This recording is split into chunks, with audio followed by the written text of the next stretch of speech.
Welcome to Bite at a Time Books, where we read you your favorite classics one bite at a time. My name is Bree Carlile, and I love to read and wanted to share my passion with listeners like you. You can sign up for our newsletter at biteatatimebooks.com.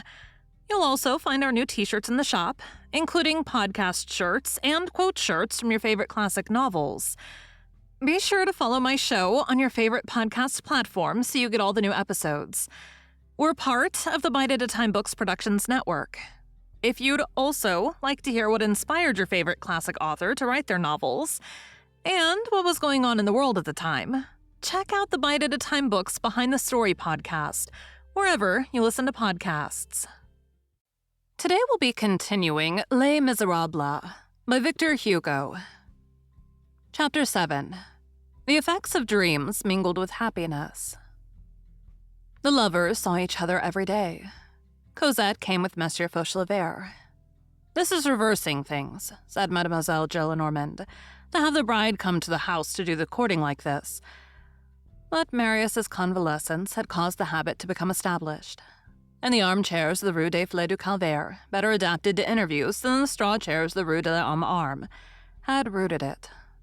Marius and Monsieur Fauchelevert saw each other but did not address each other. It seemed as though this had been agreed upon. Every girl needs a chaperone. Cosette could not have come without Monsieur Fauchelevert. In Marius's eyes, Monsieur Fauchelevert was the condition attached to Cosette. He accepted it. By dint of discussing political matters, vaguely and without precision, from the point of view of the general amelioration of the fate of all men, they came to say a little more than yes and no. Once, on the subject of education, which Marius wished to have free and obligatory, multiplied under all forms lavished on everyone, like the air and the sun in a word, respirable for the entire population, they were in unison, and they almost conversed. Monsieur Fauchelevert talked well, and even with a certain loftiness of language. Still, he lacked something indescribable. Monsieur Fauchelevert possessed something less and also something more than a man of the world. Marius inwardly, and in the depths of his thought, surrounded with all sorts of mute questions, this Monsieur Fauchelevert, who was to him simply benevolent and cold. There were moments when doubts as to his own recollections occurred to him. There was a void in his memory, a black spot, an abyss excavated by 4 months of agony. Many things had been lost therein. He had come to the point of asking himself whether it were really a fact that he had seen Monsieur Fauchelevert, so serious and so calm a man, in the barricade. This was not, however, the only stupor which the apparitions and the disappearances of the past had left in his mind. It must not be supposed that he was delivered from all those obsessions of the memory which force us, even when happy, even when satisfied, to glance sadly behind us. The head which does not turn backwards towards horizons that have vanished contains neither thought nor love.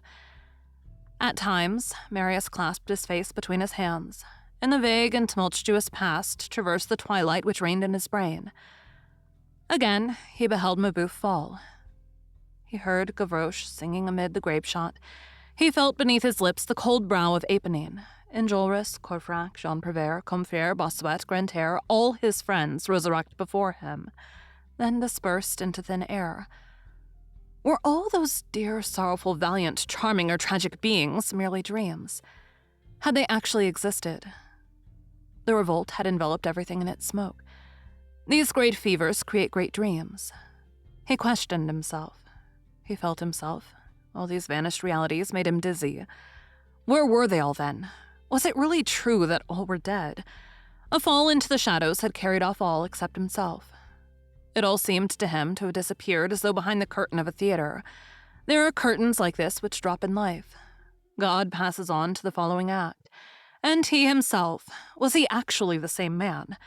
He, the poor man, was rich. He, the abandoned, had a family. He, the despairing, was to marry Cosette. It seemed to him that he had traversed a tomb, and that he had entered into it black, and had emerged from it white, and in that tomb the others had remained. At certain moments, all these beings of the past, returned and present, formed a circle around him, and overshadowed him. Then he thought of Cosette, and recovered his serenity. But nothing less than this felicity could have sufficed to efface that catastrophe. Monsieur Fauchelevert almost occupied a place among these vanished beings. Marius hesitated to believe that Fauchelevert of the barricade was the same as this Fauchelevert in flesh and blood, sitting so gravely beside Cosette. The first was probably one of those nightmares occasioned and brought back by his hours of delirium. However, the natures of both men were rigid. No question from Marius to Monsieur Fauchelevert was possible. Such an idea had not even occurred to him. We have already indicated this characteristic detail.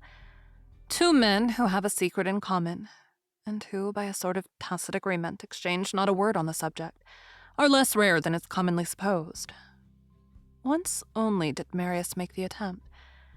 He introduced into the conversation the Rue de la Chanvrerie, and turning to Monsieur Fauchelevert, he said to him, "Of course you're acquainted with that street." "What street?" "The Rue de la Chanvrerie." "I have no idea the name of that street," replied Monsieur Fauchelevert, in the most natural manner in the world.